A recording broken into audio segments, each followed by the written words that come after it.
ಎಲ್ಲರಿಗೂ ನಮಸ್ಕಾರ. ನನ್ನ ಹೆಸರು ಶ್ವೇತಾ ಅವಾರಿ. ಇವತ್ತು ನಾವು ಬ್ಯಾಲೆನ್ಸಿಂಗ್ ಆಸನಗಳನ್ನು ಕಲಿಯೋಣ. ಇದರಿಂದ ಏನಾಗುತ್ತೆ ಅಂದರೆ ನಮ್ಮ ಫ್ಲೆಕ್ಸಿಬಿಲಿಟಿ ಇಂಪ್ರೂವ್ ಆಗುತ್ತೆ. ಇವತ್ತೇನೇನು ಮಾಡೋಣ ಅಂದರೆ ಹಸ್ತ ಉತ್ಥಾನಾಸನ, ಉತ್ತಿತ ಪ್ರಸ್ಥಾಸನ ಮತ್ತು ನಟರಾಜಾಸನ, ಡ್ಯಾನ್ಸಿಂಗ್ ಪೋಸ್. ಓಕೆ, ಬನ್ನಿ ನೋಡೋಣ ಹೇಗೆ ಮಾಡೋದು ಅಂತ. ಮೊದಲನೇದಾಗಿ ಹಸ್ತ ಉತ್ಥಾನಾಸನ. ಏನು ಮಾಡಬೇಕು ಅಂದರೆ ನಿಮ್ಮ ಪಾದಗಳನ್ನು ಕಂಪ್ಲೀಟಾಗಿ ನೆಲದ ಮೇಲೆ ಇಡಿ. ಹಿಮ್ಮಡಿಗಳನ್ನು ಎತ್ತೋದು ಅಥವಾ ಬೆರಳುಗಳನ್ನು ಲಿಫ್ಟ್ ಮಾಡೋದು ಮಾಡಬೇಡಿ. ಕಂಪ್ಲೀಟ್ ಆಗಿ ನೆಲದ ಮೇಲೆ ಇರಬೇಕು. ನಿಮ್ಮ ಫುಲ್ ಬಾಡಿ ಬ್ಯಾಲೆನ್ಸ್ ಎರಡೂ ಪಾದಗಳ ಮೇಲೆ ಹಾಕಿ. ಆಮೇಲೆ ನಿಮ್ಮ ಎರಡೂ ಕೈಗಳನ್ನು ಮೆಲ್ಲಗೆ ಮೇಲೆತ್ತಿ ಕಂಪ್ಲೀಟ್ ಆಗಿ ಎರಡೂ ಭಾಗಗಳಿಂದ ಸ್ಟ್ರೆಚ್ ಮಾಡಿ. ಎಷ್ಟಾಗುತ್ತೋ ಅಷ್ಟು ಸ್ಟ್ರೆಚ್ ಮಾಡಿಬಿಟ್ಟು ಮೆಲ್ಲಗೆ ಉಸಿರು ತಗೊಳ್ತಾ ಸ್ಟ್ರೆಚ್ ಮಾಡಿ ಮೇಲ್ ನೋಡಿ. ನಿಮ್ ಬೆಂಡ್ ಆಗಕ್ಕಾದ್ರೆ ಸ್ವಲ್ಪ ಬೆಂಡ್ ಆಗಿ, ಕಣ್ಣನ್ನು ತೆಗೆದೇ ಇರಿ. ಮೆಲ್ಲಗೆ ನಿಮ್ಮ ಕತ್ತನ್ನು ಮುಂದೆ ನೋಡುತ್ತಾ ಎರಡೂ ಕೈಗಳನ್ನು ರಿಲೀಸ್ ಮಾಡಿ. ಇದಕ್ಕೆ ನಾವು ಹಸ್ತ ಉತ್ಥಾನಾಸನ ಅಂತ ಅಂತೀವಿ. ಇದರಿಂದ ಏನಾಗುತ್ತೆ, ನಿಮ್ಮ ಸೈಡ್ ಸ್ಟ್ರೆಚಸ್ ಕೂಡ ಇಂಪ್ರೂವ್ ಆಗುತ್ತೆ. ಆಮೇಲೆ ನಿಮ್ಮ ಫ್ಲೆಕ್ಸಿಬಿಲಿಟಿ ಕೂಡ ಇಂಪ್ರೂವ್ ಆಗುತ್ತೆ. ನೀವು ಮಾಡ್ತಾ ಹೋದಂಗೆಲ್ಲ, ನೀವು ಬೆಂಡ್ ಆಗ್ತಾ ಹೋದಂಗೆಲ್ಲ ನೀವು ಬ್ಯಾಲೆನ್ಸಿಂಗ್ ಇಂಪ್ರೂವ್ ಆಗುತ್ತೆ. ಮುಂದಿನ ಆಸನ ಉತ್ತಿತ ಪ್ರಸ್ಥಾಸನ. ಉತ್ತಿತ ಪ್ರಸ್ಥಾಸನ ಹೇಗೆ ಮಾಡೋದು ಅಂತ ನೋಡೋಣ.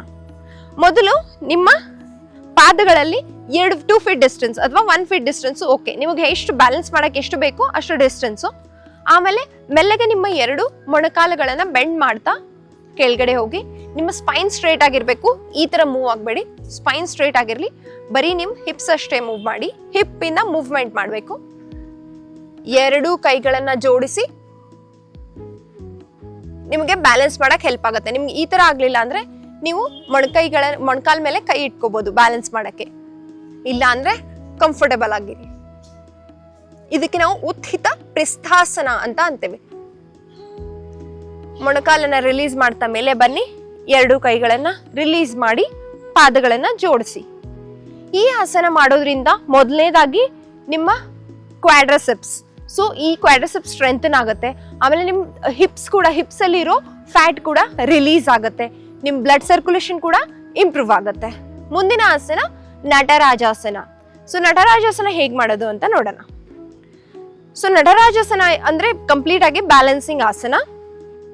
ಸೊ ಮೊದಲನೇದಾಗಿ ನಾನು ಎಡಗಾಲಿಂದ ಮಾಡ್ತೀನಿ. ಸೊ ಏನ್ ಮಾಡಬೇಕು ಅಂತಂದ್ರೆ ಮೆಲ್ಲಕ್ಕೆ ನಿಮ್ಮ ಎಡಗಾಲನ್ನ ಲಿಫ್ಟ್ ಮಾಡಿ. ಬಿಗಿನರ್ ವರ್ಷನ್ ತೋರಿಸ್ತೀನಿ.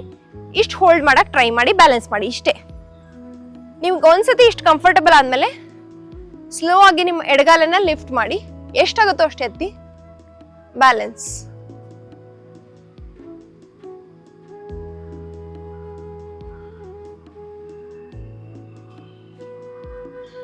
And release. ಸೊ ಈ ಆಸನ ಕಂಪ್ಲೀಟ್ ಆಗಿ ಬ್ಯಾಲೆನ್ಸ್ ಮೇಲೆ ಇರೋದ್ರಿಂದ ಸೊ ನೀವು ಬ್ಯಾಲೆನ್ಸ್ ಮಾಡ್ತಾ ಹೋದಂಗೆ ಸೊ ನಿಮ್ಮ ಪೋಸ್ಚರ್ ಕೂಡ ಇಂಪ್ರೂವ್ ಆಗುತ್ತೆ. ಒಂದೇ ಸತಿ ಆಗೋದು ಕಷ್ಟ. ನಾನು ಇವಾಗ ತೋರಿಸಿರೋ ಆಸನ ಬರೀ ಒಂದೇ ಗಾಲಿಂದ ಎಡಗಡೆಯಿಂದ ತೋರಿಸಿದ್ದೀನಿ. ಸೊ ನೀವು ಇದನ್ನ ಬಲ್ಗಡೆಯಿಂದ ಕೂಡ ಟ್ರೈ ಮಾಡಬೇಕು. ಸೊ ಆಮೇಲೆ ಈ ಆಸನಗಳನ್ನು ನೀವು 10 to 15 ಟೈಮ್ಸ್ ಡೈಲಿ ಮಾಡ್ತಾ ಹೋದ್ರೆ ನಿಮ್ಮ ಫ್ಲೆಕ್ಸಿಬಿಲಿಟಿ ಕೂಡ ಇಂಪ್ರೂವ್ ಆಗುತ್ತೆ, ವೇಟ್ ಲಾಸ್ ಕೂಡ ಆಗುತ್ತೆ.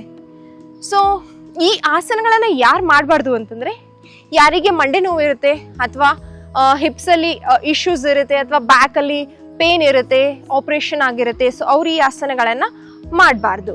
ಮತ್ತೆ ಮುಂದಿನ ವಿಡಿಯೋದಲ್ಲಿ ಸಿಗೋಣ. ಅಲ್ಲಿವರೆಗೂ ನಿಮ್ಮ ಶ್ವೇತಾ ಮಾಡುವ ನಮಸ್ಕಾರಗಳು.